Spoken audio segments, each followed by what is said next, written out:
दोस्तों नमस्कार, ये है मार्गदर्शन फॉर सिविल सर्विसेज। मैं अनुराग चौधरी। दोस्तों आज की वीडियो में प्रस्तुत है सिविल सेवा अभ्यर्थियों के लिए अत्यंत ही उपयोगी डॉक्टर विजय अग्रवाल द्वारा लिखित पुस्तक आज़ादी की कहानी का अंतिम अध्याय, अध्याय 14, आज़ादी की शहनाई। दोस्तों इस पुस्तक में अत्यंत ही सरल तथा रोचक शैली में भारतीय स्वतंत्रता आंदोलन के विभिन्न पहलुओं का विश्लेषण किया गया है ताकि आप आसानी से इसे समझ सकें। तो आइए शुरू करते हैं आज़ादी की कहानी का अध्याय 14, आज़ादी की शहनाई। सन 1944 से ही भारतीय नेताओं को यह लगने लगा था कि अब भारत की स्वतंत्रता नज़दीक है, लेकिन उस स्वतंत्रता का स्वरूप कैसा होगा और वह कब प्राप्त होगी, इस बारे में कोई भी स्पष्ट नहीं था। फिर भी इस स्वतंत्रता को ठोस रूप देने के लिए अपने अपने स्तर पर हर कोई प्रयास कर रहा था। स्वतंत्रता के मार्ग की सबसे बड़ी बाधा थी कि भारत की सांप्रदायिक स्थिति। सन 1906 में मुस्लिम लीग की स्थापना के बाद से ही भारत में सांप्रदायिकता की नींव पड़ चुकी थी। बाद में ऐसी स्थितियां बनती रहीं कि उस नींव पर सांप्रदायिकता की दीवारें खड़ी होती चली गईं और जब आज़ादी का अंतिम दशक प्रारंभ हुआ तब तो मानो उस पर छत ही पड़ गई। सन 1942 में क्रिप्स मिशन के समय ही मुस्लिम बहुल प्रांतों की स्वायत्तता स्वीकार कर ली गई थी और 2 वर्षों बाद सन 1944 में जिन्ना से बातचीत करते हुए गांधी जी ने मुस्लिम बहुल प्रांतों के आत्मनिर्णय का अधिकार भी मान लिया था। कांग्रेस ने सन 1946 में कैबिनेट मिशन के इस प्रस्ताव को स्वीकार कर इस संभावना को और भी बढ़ा दिया था कि मुस्लिम बहुल प्रांत अपनी अलग अलग संविधान सभा बना सकते हैं। साथ ही आधिकारिक तौर पर कांग्रेस ने देश के विभाजन की बात उस समय स्वीकार कर ली जब कांग्रेस की कार्य समिति द्वारा यह प्रस्ताव पारित किया गया कि यदि देश का बंटवारा होता है तो पंजाब का भी बंटवारा होना चाहिए। अब जबकि आज़ादी की दहलीज पर देश पहुंच चुका था, सांप्रदायिक समस्या को सुलझाने के लिए कुछ प्रयास किए गए। राजगोपालाचारी ने सन 1944 में एक फार्मूला प्रस्तुत किया जिसकी मुख्य बात यह थी कि एक आयोग बनाया जाए तथा मुस्लिम बहुल क्षेत्रों में जनमत द्वारा यह निर्णय लिया जाए कि वे लोग भारत से अलग होना चाहते हैं या नहीं। यह फार्मूला अर्थहीन सिद्ध हुआ। सांप्रदायिक समस्या को सुलझाने के लिए इसी वर्ष गांधी और जिन्ना में बातचीत हुई, लेकिन कोई समझौता नहीं हुआ। जिन्ना जहां देश का बंटवारा स्वतंत्रता से पहले चाहते थे, वहीं गांधी जी स्वतंत्रता के बाद। जिन्ना मुस्लिमों को एक अलग जाति मानते थे जो गांधी जी को स्वीकार नहीं था। गांधी जिन्ना वार्ता विफल रही, लेकिन इसने जिन्ना के महत्व को अचानक काफी बढ़ा दिया। साथ ही इस दौरान देश के विभाजन की चर्चा भी इतनी अधिक हुई कि यह लगने लगा कि पाकिस्तान बनकर रहेगा। शिमला कॉन्फ्रेंस। अब तक द्वितीय विश्व युद्ध समाप्त हो चुका था। गांधी जी ने देश की सांप्रदायिक समस्या के समाधान के लिए शिमला में 25 जून 1945 को एक सम्मेलन बुलाया।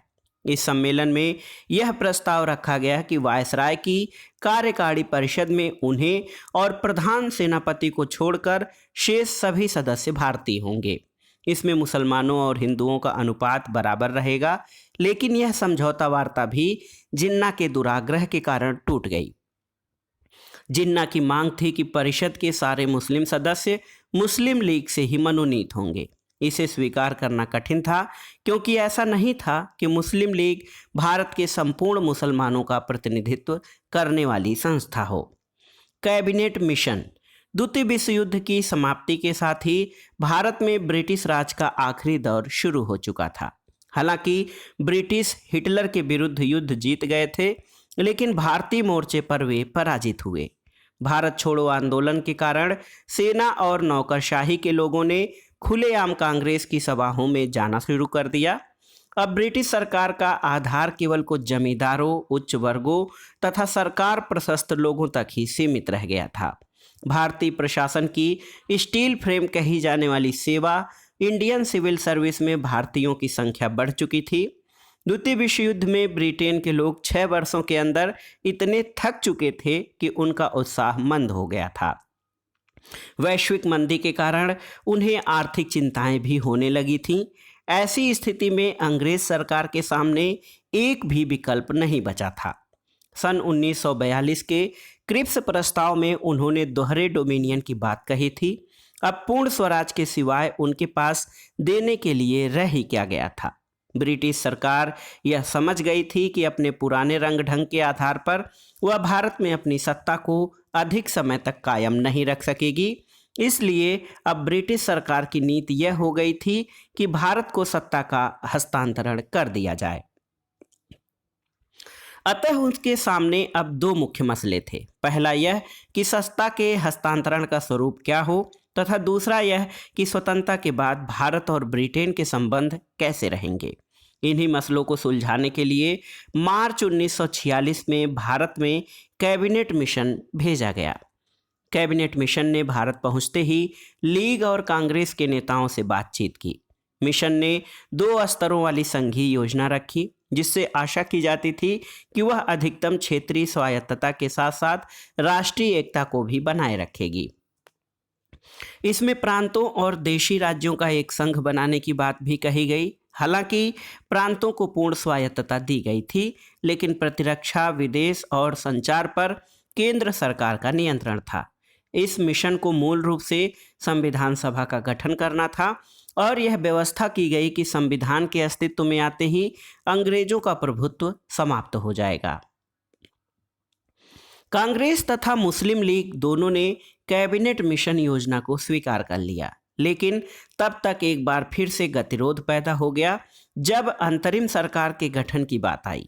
इस अंतरिम सरकार को स्वतंत्र भारत का संविधान बनाने के लिए एक संविधान सभा बुलानी थी। कैबिनेट मिशन की जिस योजना पर पहले दोनों पक्ष सहमत हो गए थे, अब दोनों ही पक्ष उसकी भिन्न भिन्न व्याख्या करने लगे। किसी प्रकार अंततः सितंबर 1946 में जवाहरलाल नेहरू के नेतृत्व में कांग्रेस ने अंतरिम मंत्रिमंडल बनाया। मुस्लिमों को इससे घोर निराशा हुई और इसकी प्रतिक्रिया में मुस्लिम लीग ने 16 अगस्त 1946 को सीधी कार्रवाई यानी डायरेक्ट एक्शन के दिन के रूप में मनाया, लेकिन बाद में अक्टूबर में मुस्लिम लीग ने मंत्रिमंडल में शामिल होना स्वीकार कर लिया, किंतु तब भी उसने संविधान सभा का बहिष्कार ही किया। इस बीच ब्रिटेन के प्रधानमंत्री क्लीमेंट एटली ने 20 फरवरी 1947 को नीति संबंधी एक महत्वपूर्ण घोषणा की। प्रधानमंत्री क्लीमेंट ने कहा कि अंग्रेज जून 1948 तक भारत छोड़ देंगे और यदि लीग संविधान सभा का बहिष्कार करना जारी रखेगी तो हमें यह सोचना होगा कि प्रभुसत्ता निश्चित तिथि तक किसको सौंपी जाए। जैसे ही इस बात की घोषणा हुई अब स्वतंत्रता प्राप्त होने वाली है, वैसे ही अगस्त 1946 से देश में व्यापक रूप से सांप्रदायिक दंगे शुरू हो गए। हिंदू और मुस्लिम संप्रदायवादियों ने जमकर एक दूसरे की हत्याएं और इसके लिए एक दूसरे को दोषी ठहराया।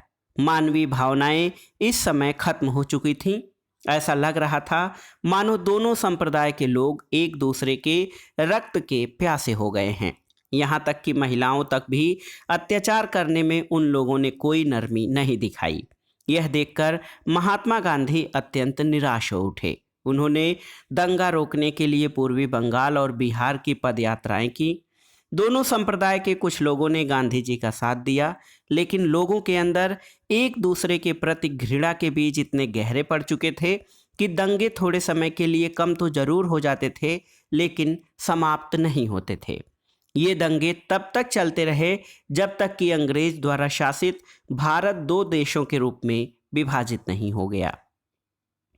लॉर्ड माउंटबेटन, ब्रिटेन के प्रधानमंत्री क्लीमेंट एटली ने जून 1948 तक अंग्रेजों के भारत छोड़ने की घोषणा के तुरंत बाद ही यह घोषणा की कि लॉर्ड माउंटबेटन भारत के गवर्नर जनरल बनाए जा रहे हैं। माउंटबेटन ने भारतीय नेताओं से बातचीत की। इस बातचीत के बाद उन्होंने निष्कर्ष निकाला कि भारत को तब तक स्वतंत्र नहीं किया जा सकेगा जब तक कि इसका विभाजन न किया जाए। इस बारे में विचार विमर्श करने के लिए वे एक बार फिर से इंग्लैंड गए और ब्रिटिश सरकार के सामने देश के विभाजन की योजना प्रस्तुत की। अपनी सरकार की सहमति प्राप्त करके लॉर्ड माउंटबेटन ने भारतीय नेताओं के सामने ये योजना पेश की कि हिंदुस्तान को भारत संघ और पाकिस्तान में विभाजित किया जाएगा। जो लोग संविधान सभा द्वारा तैयार किए गए संविधान को नहीं मानेंगे उसे वहां लागू नहीं किया जाएगा। उत्तर पश्चिमी सीमा प्रांत और असम के कुछ जिलों में जनमत कराकर यह निर्णय किया जाएगा कि वे किसके साथ रहना चाहते हैं। देशी रियासतों को ये स्वतंत्रता दी गई कि वे अपनी इच्छानुसार भारत या पाकिस्तान में मिल सकते हैं और यदि चाहें तो इन दोनों से अलग भी रह सकते हैं। भारतीय नेताओं के सामने लॉर्ड माउंटबेटन योजना के अनुसार भारत की स्वतंत्रता प्राप्ति मजबूरी सी हो गई थी। कांग्रेसी नेता भी यह महसूस करने लगे थे कि देश का विभाजन अपरिहार्य है। इसे सन 1946 के चुनाव ने और अधिक स्पष्ट कर दिया था। इन चुनावों में मुस्लिम लीग को 90% मुस्लिम सीटें प्राप्त हुई थीं। फिर अब तक सांप्रदायिक दंगे भी उस सीमा तक बढ़ चुके थे कि कांग्रेस के नेता यह महसूस करने लगे थे कि इन दंगों को विभाजन के द्वारा ही रोका जा सकता है। अंततः 3 जून 1947 को यह घोषणा की गई कि भारत और पाकिस्तान स्वतंत्र हो जाएंगे। एकीकरण। लॉर्ड माउंटबेटन योजना के अंतर्गत देशी राज्यों को यह छूट दी गई थी कि वे अपनी इच्छानुसार भारत या पाकिस्तान किसी में भी शामिल हो सकते हैं और यदि वे चाहें तो अपना स्वतंत्र अस्तित्व भी बनाए रख सकते हैं। वस्तुतः अंग्रेज सरकार की यह नीति भारत को कई भागों में खंडित करने की थी, लेकिन तत्कालीन गृह मंत्री सरदार वल्लभ भाई पटेल की दृढ़ता और कूटनीति के चलते अधिकांश देशी रियासतें भारत में शामिल हो गईं। हालांकि कुछ रियासतें ऐसी थीं जिन्होंने समस्याएं खड़ी की। जूनागढ़ गुजरात में काठियावाड़ के पास समुद्र के तट पर स्थित एक छोटा सा राज्य था। हालांकि वहां की जनता तो भारत में मिलना चाहती थी, लेकिन वहां के मुस्लिम नवाब ने पाकिस्तान में मिलने की घोषणा की। अंत में भारतीय सैनिकों ने उस राज्य पर कब्जा कर लिया और वहां जनमत संग्रह कराया गया। लोगों ने भारत के साथ रहने के पक्ष में अपना फैसला दिया। हैदराबाद के निजाम ने तो पूरी तरह स्वतंत्र रहने की घोषणा की थी, लेकिन उसी समय तेलंगाना क्षेत्र में एक आंतरिक विद्रोह शुरू हो गया। उसे दबाने के लिए भारतीय सैनिकों को हैदराबाद में प्रवेश करना पड़ा और अंत में 1948 में निजाम को भारत में शामिल होने के लिए मजबूर होना पड़ा। कश्मीर के महाराज भी प्रारंभ में इस द्वंद्व में थे कि भारत में शामिल हों या पाकिस्तान में। वहां की जनता भारत में शामिल होना चाहती थी। जब कश्मीर पर पठानों और पाकिस्तान की पलटनों ने हमला किया तो कश्मीर के शासक भारत की सैनिक सहायता लेनी पड़ी और अंत में अक्टूबर 1948 में वह भारत में शामिल हुआ। आधी रात को आज़ादी। लॉर्ड माउंटबेटन ने भारत की स्थितियों को देखने के बाद यह घोषणा की कि भारत को 15 अगस्त 1947 को आज़ाद कर दिया जाएगा। यह अवधि ब्रिटिश प्रधानमंत्री क्लीमेंट एटली के द्वारा घोषित अवधि से 9 महीने पूर्व थी। लॉर्ड माउंटबेटन की योजना के अनुसार सरकार ने काम करना शुरू किया। देश के विभाजन की औपचारिकताएं पूरी की गईं और 14 अगस्त को आधी रात का घंटा बजते ही लाल किले पर यूनियन जैक के स्थान पर भारत का तिरंगा झंडा फहरा उठा। इस प्रकार उस समय जबकि सारी दुनिया सोई हुई थी, भारत एक नई आशा और विश्वास के साथ जाग उठा था। उस समय 14 अगस्त की रात को संविधान सभा को संबोधित करते हुए तत्कालीन प्रधानमंत्री जवाहरलाल नेहरू ने अपनी कवित्वपूर्ण शैली में कहा था, वर्षों पहले हमने किस्मत के साथ बाजी लगाई थी और अब वह समय आ गया है कि हम अपनी प्रतिज्ञा को पूरी तरह न सही काफ़ी हद तक पूरा करें। मध्य रात्रि में जब सारी दुनिया सो रही होगी, भारत नया जीवन और स्वतंत्रता लेकर जागेगा। कोई एक क्षण जो इतिहास में बिरले ही आता है, ऐसा होता है जब हम पुरातन से नूतन की ओर जाते हैं, जब एक युग समाप्त हो जाता है और तब किसी राष्ट्र की बहुत दिनों से दबी आत्मा को वाड़ी मिल जाती है। यह उपयुक्त है कि हम इस पवित्र क्षण में भारत तथा उसकी जनता की सेवा और उससे भी अधिक बड़े मानवता के उद्देश्य की पूर्ति के लिए अपने आप को अर्पित करें। आज हम एक दुर्भाग्यपूर्ण अवधि को समाप्त कर रहे हैं और भारत को अपने महत्व का फिर एक बार एहसास हो रहा है। आज हम जिस उपलब्धि को मना रहे हैं वह निरंतर प्रयास की उपलब्धि है, जिसके परिणाम स्वरूप हम उन प्रतिज्ञाओं को पूरा कर सकेंगे जिन्हें हमने कई बार लिया है। इस प्रकार 90 वर्षों का यह स्वतंत्रता संघर्ष पूरा हुआ और देश ने आज़ादी की हवा में सांस ली। न जाने कितनी कुर्बानियों, यातनाओं और संघर्ष के बाद स्वयं भारत स्वयं का भाग्य विधाता बन सका।